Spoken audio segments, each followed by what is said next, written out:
Glucose మెటబాలిజంలో మనం తీసుకున్న excess glucose దాని డిస్పోజల్ పద్ధతి ఏంటి? ఉదాహరణకి మీ సెల్ కెపాసిటీ 6 ఇడ్లీ అనుకోండి. మీరు 6 ఇడ్లీ వరకు తీసుకుంటే 6 ఇడ్లీ సరిపడా గ్లూకోజు, 6 ఇడ్లీ సరిపడా ఇన్సులిన్ వస్తాయి. ఏ ప్రాబ్లం ఉండదు. సపోజ్ మీరు 10 ఇడ్లీ తీసుకున్నారనుకోండి, 10 ఇడ్లీ సరిపడా ఇన్సులిన్, గ్లూకోజ్ వస్తాయి. కానీ అక్కడ ఉండే కెపాసిటీ మీకు 6 ఇడ్లీ సరిపడా గ్లూకోజ్, ఇన్సులిన్ మాత్రం డిస్పోజ్ అవుతాయి. ఆ తర్వాత 4 ఇడ్లీ సరిపడా గ్లూకోజు, ఇన్సులిన్ బ్లడ్లో ఉంటాయి.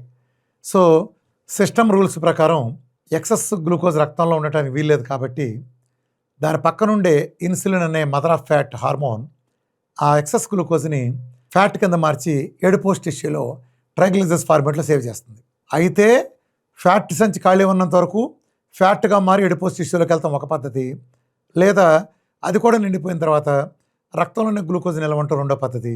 చాలా మనకి వరస్ట్ కండిషన్లో తప్ప యూరిన్లో గ్లూకోజ్ రాకూడదు.